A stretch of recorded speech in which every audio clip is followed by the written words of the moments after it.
Escúchame bien, porque lo que te voy a contar en los próximos minutos cambia completamente la forma en que ves el mercado de la vivienda en España. Y te aviso, no te va a gustar. Pero necesitas saberlo. Imagina que llevas años ahorrando. Trabajando duro, recortando gastos, sacrificando vacaciones. Y cuando por fin tienes el dinero para comprar una casa, te encuentras con que los precios son absurdos.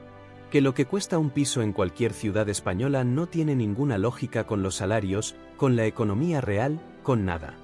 Y te preguntas, ¿cómo es posible? ¿Por qué cuesta tanto? ¿Quién se está beneficiando de todo esto? La respuesta tiene nombre. Y es incómoda. En España existe un sistema perfectamente diseñado, con décadas de historia, en el que un grupo reducido de actores, promotores, propietarios de suelo, políticos y bancos, controlan el precio de la vivienda desde la raíz. No desde el ladrillo. Desde el suelo. Porque el suelo es donde empieza todo. Y el suelo en España está en manos de muy pocos. Hoy vamos a desmontar ese sistema.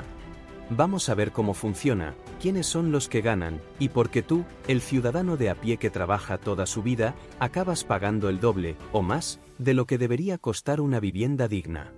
Y quédate hasta el final, porque en la última parte te voy a mostrar algo que muy pocos analistas están diciendo, porque este sistema tiene los días contados y que puede pasar cuando explote. Empecemos por el principio. En España, el precio de una vivienda no lo decide el mercado libre. Eso es un mito. Lo que decide el precio es el suelo sobre el que se construye. Y el suelo tiene una característica única que lo diferencia de cualquier otro bien: no se puede fabricar más. No puedes producir más metros cuadrados en el centro de Madrid o en la costa mediterránea. El suelo es finito. Y esa escasez, real o artificial, es la clave de todo. ¿Por qué artificial? Porque en España, la mayor parte del suelo edificable no está en manos del Estado ni distribuida entre miles de pequeños propietarios. Está concentrada. Grandes familias, fondos de inversión y grupos empresariales controlan extensiones enormes de suelo clasificado como urbanizable. Y no tienen ninguna prisa en desarrollarlo. Porque mientras el suelo esté quieto, su valor sube solo. Sin hacer nada. Sin construir nada. Solo esperando. Esto se llama especulación del suelo. Y en España es, literalmente, el negocio del siglo. Pero aquí viene la parte que pocos explican. Esta especulación no sería posible sin la complicidad del sistema político. Y esto es lo que convierte el problema de la vivienda en algo mucho más oscuro que una simple burbuja de mercado. Para entender lo que está pasando, tienes que conocer cómo funciona la clasificación del suelo en España. Porque aquí está el corazón del negocio. En España, un terreno puede estar clasificado como suelo no urbanizable, un campo, básicamente, sin valor de construcción, y de repente, con una decisión municipal, convertirse en suelo urbanizable. En ese momento, su valor se multiplica por 10, por 20, por 50. De la noche a la mañana. No porque haya cambiado nada físicamente. Solo porque alguien, en un ayuntamiento, firmó un papel. ¿Y quién decide qué suelo se recalifica? Los políticos locales. Los mismos que, en demasiados casos documentados, tienen relaciones directas con los promotores y propietarios que se benefician de esa decisión. Esto no es una teoría conspirativa. Es historia documentada. Es la corrupción urbanística que sacudió España durante años. El caso Malaya en Marbella. El caso Brugal en Alicante. Los ERE en Andalucía con componente urbanístico. Casos en Valencia, en Murcia, en Madrid. Decenas de condenas, decenas de investigaciones. Pero ojo, porque lo que te quiero explicar hoy no es solo la corrupción explícita. Lo que es más grave, y más difícil de ver, es la corrupción sistémica. El sistema diseñado de tal manera que aunque nadie robe directamente, el resultado es el mismo. Los beneficios se concentran arriba y el coste lo paga abajo. Piénsalo así. Un ayuntamiento necesita financiación. El Estado no le da suficiente. ¿Qué hace? Recalifica suelo, cobra tasas urbanísticas, genera actividad económica local. El promotor construye, el banco financia, el político inaugura y sale en la foto. Todos ganan, menos el comprador final, que es quien paga el precio inflado por todo ese recorrido. Y hay algo más. El modelo urbanístico español está construido sobre una lógica que prima el crecimiento sobre la eficiencia.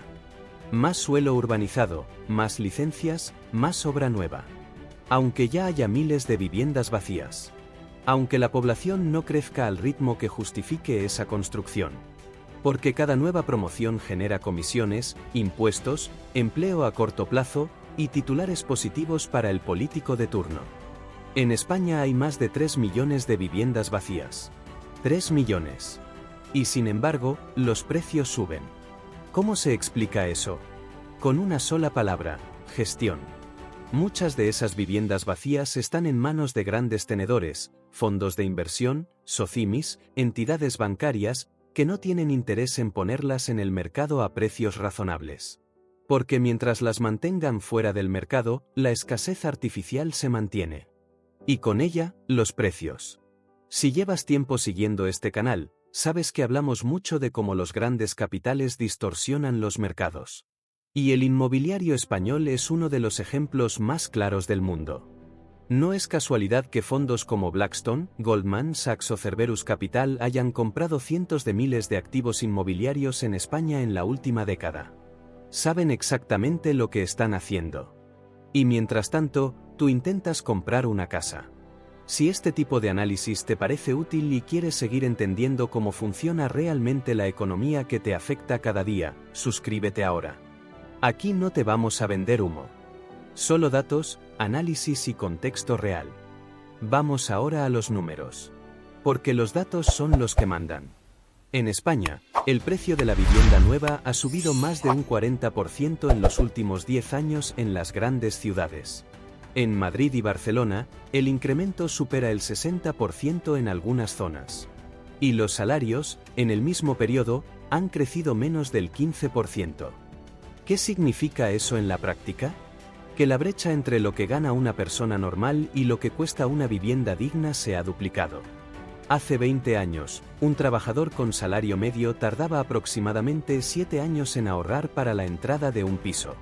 Hoy, ese mismo perfil necesita más de 15 años. Y eso asumiendo que no tiene gastos imprevistos, que no paga alquiler, que no tiene familia. Es decir, en condiciones ideales que no existen. ¿Cuánto de ese precio es suelo? Depende de la ciudad, pero en Madrid o Barcelona, el coste del suelo puede representar entre el 40 y el 60% del precio final de la vivienda. No la construcción, no los materiales, no la mano de obra. El suelo. El terreno. Que no lo ha fabricado nadie, que no ha costado trabajo productivo, que simplemente estaba ahí, esperando a que alguien con dinero y conexiones lo convirtiera en negocio. Aquí es donde el sistema se vuelve especialmente injusto. Porque el precio del suelo no refleja ningún valor creado. Refleja poder. Refleja quien tiene acceso a la información urbanística antes que los demás. Refleja quien tiene la capacidad de esperar 10 o 20 años sin necesitar vender. Refleja quien tiene los contactos políticos para que un terreno se recalifique en el momento adecuado.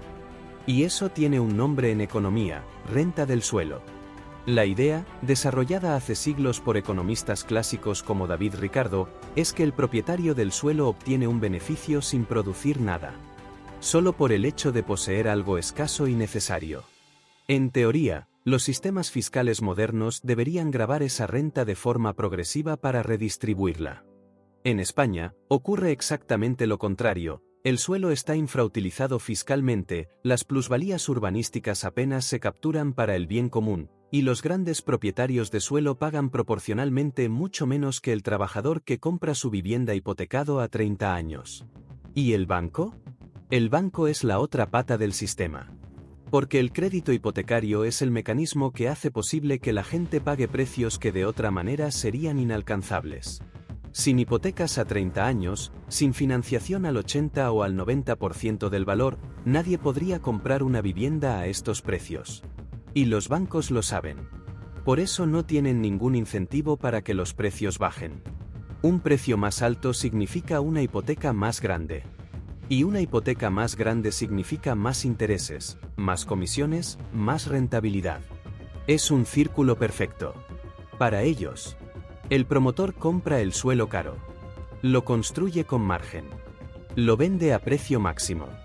El comprador se financia con el banco a 30 años. El banco gana durante 3 décadas. El político que facilitó la recalificación del suelo tiene su recompensa, directa o indirecta. Y el ciudadano que necesitaba una vivienda queda atrapado en una hipoteca que consume el 40 o 50% de sus ingresos durante la mitad de su vida activa. Esto no es un mercado libre. Es un oligopolio del suelo respaldado por un sistema político que se beneficia de él. Y lo peor es que no es nuevo. España lleva décadas funcionando así. La burbuja de 2008 fue el momento en que el sistema colapsó por su propio exceso. Pero en lugar de reformarse de verdad, el modelo se reinventó. Los fondos de inversión entraron donde los promotores quebrados dejaron hueco. Los bancos sanearon sus balances gracias al rescate público.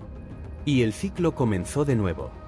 Ahora viene la parte que más me interesa contarte. Porque hay señales claras de que algo está cambiando. Y el cambio puede ser violento. El modelo actual tiene 3 fracturas estructurales que lo hacen insostenible a medio plazo. La primera, la demografía. España tiene una de las tasas de natalidad más bajas de Europa. La población joven que debería sostener la demanda de vivienda nueva es cada vez menor. Y una parte creciente de esa población joven ha renunciado a comprar. No porque no quiera, sino porque no puede. Y eso significa que el mercado que durante décadas ha funcionado sobre la promesa de que siempre habrá demanda, está perdiendo a su comprador natural. La segunda fractura, la política. La presión social sobre el problema de la vivienda ha llegado a un punto en que los gobiernos, locales, autonómicos y nacional, ya no pueden ignorarlo. Las medidas de control de alquiler, las nuevas figuras fiscales sobre grandes tenedores, las propuestas de movilización de suelo público, son señales de que el consenso político que protegía el modelo está erosionándose. Cuando los votantes de entre 40 y 60 años, la generación que tiene poder de voto y lleva años viendo cómo sus hijos no pueden emanciparse, empiezan a exigir cambios, los políticos escuchan. Y la tercera fractura, y esta es la que más atención merece, los tipos de interés. Después de años de dinero casi gratuito, el ciclo de tipos altos ha cambiado radicalmente la ecuación para los promotores y los fondos de inversión. Mantener suelo sin desarrollar tiene un coste financiero real cuando el dinero cuesta dinero. Las SOCIMIs y los fondos que compraron activos baratos con financiación barata ahora se enfrentan a una presión que antes no existía. Y eso puede empezar a mover suelo y vivienda que llevaba años congelada. ¿Significa esto que los precios van a bajar mañana? No. El sistema es resistente. Los grandes propietarios tienen músculo financiero para aguantar. Los políticos siguen teniendo incentivos para no tocar el modelo de fondo. Pero sí significa que la próxima década va a ser diferente a las anteriores. Y aquí está la clave para ti. Para alguien que está pensando en si comprar, si esperar, si alquilar. La respuesta honesta es, depende de dónde estés y de para qué necesitas la vivienda. Porque el mercado no es homogéneo. Hay zonas en España donde los precios no tienen recorrido al alza. Y hay zonas donde la demanda estructural es real y los fundamentos sostienen el precio. Conocer la diferencia es lo que te protege de ser la última pieza en el tablero. Lo que no te voy a decir es que compres ahora porque los precios siempre suben. Eso es lo que te dice alguien que tiene interés en que compres. Lo que sí te digo es que entiendas el sistema antes de tomar una decisión que te va a afectar durante décadas. Porque la vivienda en España no es solo un activo financiero. Es el lugar donde vives. Es seguridad. Es la diferencia entre tener una base sólida o vivir con la incertidumbre de que el propietario te suba el alquiler o te eche.